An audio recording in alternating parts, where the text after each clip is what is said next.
الحمدللہ رب العالمین والعاقبۃ للمتقین والصلاة والسلام علی سید الانبیاء والمرسلین اما بعد فاعوذ باللہ من الشیطان الرجیم بسم اللہ الرحمن الرحیم۔ برادران ملت اسلامیہ، السلام علیکم ورحمۃ اللہ وبرکاتہ۔ آپ دیکھ رہے ہیں ہمارا چینل صدائے حق اور میں ہوں محمد خالد محمود نعیمی۔ حضرت محترم حضور نبی پاک صلی اللہ تعالیٰ علیہ وآلہ وسلم کی سیرت مبارکہ کے حوالے سے ہمارے پروگرامز کا سلسلہ چل رہا ہے۔ پچھلے پروگرامز کے اندر آپ کو بتایا گیا کہ حضور نبی پاک صلی اللہ تعالیٰ علیہ وآلہ وسلم نے کس طریقے سے شیب ابی طالب کے اندر جو ہے 3 سال بہت ہی اذیت اور تکلیف کے اندر گزارے۔ پھر اس کے بعد حضور نبی پاک صلی اللہ تعالیٰ علیہ وآلہ وسلم جب وہ شیب ابی طالب کا محاصرہ ختم ہوا اور وہ معاہدہ ختم ہو گیا اور لوگوں نے اس کو پھاڑ دیا، تو اس کے بعد پھر حضور نبی پاک علیہ السلام نے جو ہے ایک نئے جذبے کے ساتھ جو ہے اسلام کی تبلیغ کا کام شروع کیا۔ ابھی کچھ دن گزرے تھے، مہینہ سوا مہینہ گزرا تھا کہ حضور نبی پاک صلی اللہ تعالیٰ علیہ وآلہ وسلم کو 2 عظیم صدمے برداشت کرنے پڑے۔ ایک حضرت ابو طالب کا وصال اور دوسرا حضرت ام المؤمنین خدیجہ الکبریٰ رضی اللہ تعالی عنہ کی ان کا وصال فرمانا۔ یہ 2 ایسی شخصیات تھیں، 2 ایسی آپ کے رفیق اور ساتھی تھے کہ جنہوں نے ہر لمحے، ہر وقت، ہر مشکل گھڑی میں حضور نبی کریم علیہ السلام کا ساتھ دیا۔ جب حضرت ابو طالب کا بھی ان کا بھی انتقال ہو گیا اور حضرت خدیجہ الکبریٰ رضی اللہ تعالی عنہ کا بھی وصال مبارک ہو گیا، تو اب حضور نبی کریم صلی اللہ تعالی علیہ وسلم جو ہے کچھ دن تک جو آپ اپنے گھر میں گوشہ نشین رہے اور باہر بہت کم نکلتے تھے۔ ایک غم کی کیفیت تھی، ایک وہ ساتھی کہ جنہوں نے ہر لمحہ ساتھ دیا، ان کے بچھڑ جانے کا غم بھی تھا، ملال بھی تھا، لیکن پھر جو نبوت کی ذمہ داریاں ہیں ان کو حضور نبی کریم علیہ السلام نے محسوس کیا اور پھر آپ باہر نکلے اور لوگوں کو اسلام کی دعوت دینا شروع کی۔ لیکن وہ مکے کے لوگ، وہ جو مشرکین مکہ، وہ سرداران قریش اور سرداران مکہ اور رؤسائے مکہ اور مکے کے امیر لوگ اور رئیس لوگ اور سردار جو اسلام کے دشمن تھے، اب انہوں نے کھل کر جو ہے وہ حضور نبی کریم صلی اللہ تعالیٰ علیہ وآلہ وسلم کے ساتھ دشمنی کرنا شروع کر دی۔ پہلے حضرت ابو طالب کی وجہ سے کچھ مربت کرتے تھے، کچھ خیال کرتے تھے، کچھ ڈرتے تھے کہ حضرت ابو طالب جو ہے وہ حضور نبی کریم علیہ السلام کے ساتھ ہیں، لیکن اب ان کا وصال ہو گیا ہے، اب وہ تو دنیا سے پردہ فرما گئے ہیں، اب وہ ان کی مربت بھی جاتی رہی، ان کا خیال بھی جاتا رہا، ان کا حیا بھی جاتا رہا، ان کا ڈر بھی جاتا رہا۔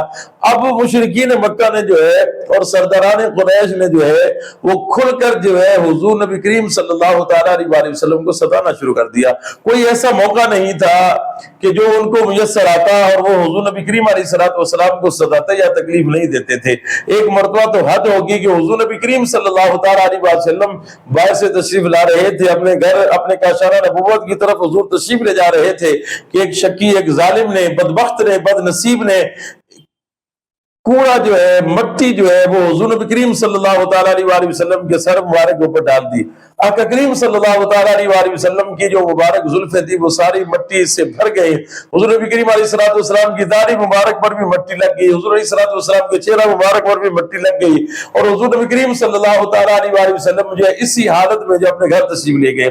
جب آپ اپنے گھر کے اندر گئے تو اب وہاں پر جو ہے وہ آپ کی زوجہ، وہ آپ کی اہلیہ، وہ آپ کی رفیق جو آپ کو حوصلہ دیتی تھی، جو آپ کی ہمت بڑھاتی تھی، اب وہ بھی گھر میں نہیں تھی۔ حضرت خدیجہ الکبریٰ کا وصال ہو چکا ہے۔ حضور نبی پاک علیہ السلام نے اس چیز کو بہت محسوس کیا۔ آقا کریم علیہ السلام نے آج ان کی کمی کو محسوس کیا کہ میری زوجہ، جب میں باہر کسی بھی مشکل سے گزر کے کوئی بھی میرے ساتھ معاملہ ہوتا، میں گھر میں آتا تھا تو خدیجہ الکبریٰ رضی اللہ تعالیٰ عنہ جو ہیں وہ میرا حوصلہ بڑھاتی تھی، میری ہمت بڑھاتی تھی، مجھے دلاسے دیتی تھی۔ لیکن آج وہ بھی نہیں ہے۔ تو آپ کی جو صاحبزادیاں تھیں انہوں نے جب دیکھا تو وہ ساری دوڑ کر آئیں، حضور نبی کریم علیہ السلام کو دیکھا اس حالت میں تو ان کی آنکھوں سے آنسو جاری ہو گئے، وہ رو رہی ہیں اور ساتھ میں جو ہے ان کو بد دعائیں بھی دے رہی ہیں۔ حضور نبی کریم علیہ السلام کا چہرہ مبارک جو ہے وہ پانی لا کر ان کو دھو رہی ہے اور ساتھ ساتھ جو ہے وہ رو بھی رہی ہے۔ تو اپنی صاحبزادیوں کو روتا دیکھ کر حضور نبی کریم صلی اللہ تعالیٰ علیہ وسلم نے فرمایا کہ میری بچیوں تم پریشان نہ ہو، تو غم نہ کرو، تمہارے باپ کا اللہ تبارک و تعالیٰ نگہبان ہے اور وہی تمہارے باپ کی حفاظت کرنے والا ہے۔ حضرات محترم، حضور نبی کریم علیہ السلام کو حضرت ابو طالب کے وصال کے بعد کفار مکہ نے، مشرکین مکہ نے، سرداران قریش نے جو ہے وہ حضور کریم علیہ السلام کو ستانے کی حد کر دی اور مربت بھی ختم ہو گئی، وہ حیا بھی جاتا رہا، لحاظ بھی جاتا رہا اور بدتمیزی انتہا کو پہنچ گئی۔ اور حضور نبی کریم علیہ السلام نے جب ان کے یہ رویے دیکھے تو آپ نے کہا کہ اے میرے پیارے چچا جان، آپ کی کمی کتنی جلدی مجھے محسوس ہونا شروع ہو گئی ہے کہ جب آپ تھے تو آپ کی وجہ سے جو ہے وہ یہ جو مشرکین مکہ تھے یہ اس طریقے سے میرے ساتھ بدتمیزی یا بے حیائی نہیں کرتے تھے یا اس طریقے سے مجھے ستاتے نہیں تھے، لیکن اب آپ کا انتقال ہو گیا ہے، آپ دنیا میں نہیں ہیں، آپ پردہ فرما گئے ہیں، تو اب مجھے آپ کی کتنی کمی محسوس ہو رہی ہے کہ مشرکین مکہ جو ہے وہ کھل کر جو ہے وہ کوئی لحاظ نہیں کر رہے، کوئی مربت نہیں کر رہے، بلکہ حضور نبی کریم علیہ السلام کے گھر میں اپنے گھروں کا کوڑا جو ہے مٹی جمع کر کے حضور علیہ السلام کے سینے میں ڈال دیتے۔ اور حد تو یہ کہ حضور نبی کریم علیہ السلام گھر میں اگر سالن بن رہا ہوتا تو وہ ظالم جو ہے آقا کریم علیہ السلام کے سالن کے اندر آ کر گندگی ڈال دیتے۔ یہاں تک بدتمیزی اور ان کی جو بے حیائی جو ہے وہ یہاں تک بڑھ گئی۔ اپنے گھر کی غلاظت جو ہے حضور نبی کریم علیہ السلام کے صحن میں حضور علیہ السلام کے دروازے کے سامنے ڈال دیتے۔ یہ ان کے رویے اتنے ظالمانہ کہ حضور علیہ السلام کو ذہنی ٹارچر بھی کر رہے ہیں، حضور نبی کریم علیہ السلام کو جسمانی طور پر بھی ستانے کا، حضور علیہ السلام کو تکلیف دینے کا کوئی موقع ہاتھ سے نہیں جانے دے رہے۔ ایک مرتبہ آخری بات آج کے پروگرام کی ذرا توجہ سے سماعت فرمائیے کہ حضرت امیر المؤمنین حضرت مولا علی شیر خدا کرم اللہ وجہ الکریم جو ہے تشریف فرما تھے۔ آپ نے لوگوں سے پوچھا کہ بتاؤ کہ سب سے زیادہ بہادر کون ہے؟ تو صحابہ کرام خاموش ہو گئے۔ پھر آپ نے خود ہی فرمایا کہ حضور نبی کریم علیہ السلام کی امت میں سب سے زیادہ بہادر، سب سے زیادہ دلیر حضرت ابوبکر صدیق رضی اللہ تعالیٰ عنہ ہے۔ آپ فرماتے ہیں کہ میں نے دیکھا ایک مرتبہ میرا بچپن تھا، میں نے دیکھا کہ کفار مکہ نے حضور علیہ السلام کو چاروں طرف سے گھیرا ہوا تھا، کوئی حضور علیہ السلام کو زدکوب کر رہا تھا، کوئی حضور علیہ السلام کو جو ہے وہ بدتمیزی آپ کے ساتھ کر رہا تھا، کوئی زبان درازی کر رہا تھا، کوئی کسی طریقے سے آپ کو ستا رہا تھا، چاروں طرف کے گھیرا ہوا تھا، کوئی آگے بڑھنے کی ہمت نہیں کر رہا تھا کہ کوئی آگے جائے اور حضور علیہ السلام کو وہاں ان سے چھڑائے۔ تو حضرت ابوبکر صدیق رضی اللہ تعالیٰ عنہ جو ہے وہ آگے بڑھے اور پھر ان کو پیچھے ہٹایا۔ کسی کو آپ ہاتھ مار رہے ہیں، کسی کو لات مار رہے ہیں اور کسی کو زبان سے روک رہے ہیں، اور اس طریقے سے حضور علیہ السلام کو ان سے چھڑایا اور کہا کہ تمہارا اللہ بھلا نہ کرے کہ تم ایسے شخص کو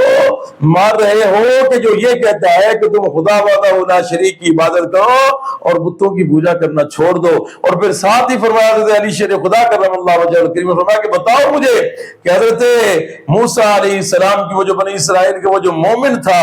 وہ زیادہ ایمان والا تھا یا حضرت ابوبکر صدیق رضی اللہ تعالیٰ عنہ ایمان والے تھے؟ صحابہ کرام خاموش ہو گئے۔ حضرت علی شیر خدا نے پھر پوچھا بتاتے کیوں نہیں، تم خاموش کیوں ہو گئے ہو، بتاؤ کہ کون زیادہ ایمان والا ہے؟ پھر خود ہی فرمایا کہ سن لو کہ حضرت ابوبکر صدیق رضی اللہ تعالیٰ عنہ جو ہے وہ اس سے زیادہ ایمان والے ہیں، کیونکہ وہ جو بنی اسرائیل کا وہ جو ان کی قوم کا جو مومن تھا وہ اپنے ایمان کو چھپاتا تھا، اور حضور نبی کریم علیہ السلام کے پیارے صحابی ابوبکر صدیق ببانگے دہل یہ بتاتے تھے کہ میں نے کلمہ پڑھا ہے اور میں حضور علیہ السلام کی نبوت پر ایمان لایا ہوں، حضور علیہ السلام کی رسالت پر ایمان رکھتا ہوں۔ حضرات محترم، اب یہ کفار مکہ کی بدتمیزیاں، ان کی بے باکیاں، ان کی جو ہے اذیت رسانیاں اور حضور علیہ السلام کو ستانے کا عمل یہ دن بہ دن بڑھتا جا رہا ہے اور اس میں شدت آتی جا رہی ہے، اور حضور نبی کریم علیہ السلام بھی جو ہے وہ پوری استقامت کے ساتھ اپنے مشن پر لگے ہوئے ہیں اور اسلام کی تو لوگوں کو دعوت دے رہے ہیں۔ اب یہ ان کا اور حضور علیہ السلام کا مقابلہ ہے، حق اور باطل کا مقابلہ ہے۔ اب آگے حضور نبی کریم علیہ السلام کا کن حالات کے ساتھ سامنا ہوا اور حضور علیہ السلام نے کن حالات میں جو کہ اسلام کی تبلیغ کی، یہ انشاءاللہ اگلے پروگرام میں آپ کے سامنے بیان کیا جائے گا۔ دعا کرتا ہوں اور امید کرتا ہوں کہ ہمیشہ کی طرح آپ کو ہمارا یہ بھی پروگرام پسند آیا ہوگا۔ ہمارے چینل صدائے حق کے ساتھ جڑے رہیں، ہمارے چینل صدائے حق کا حصہ بن جائیں، اور آخری بات، ہر اچھی بات دوسروں کے ساتھ شیئر کرنا صدقہ جاریہ ہے۔ اگر آج کا ہمارا پروگرام آپ کو اچھا لگا ہو تو اس کو اپنے ساتھیوں کے ساتھ ضرور شیئر کیجیے گا۔ اللہ تبارک و تعالی ہم سب کا حامی و ناصر ہو۔ فی امان اللہ۔ السلام علیکم ورحمۃ اللہ۔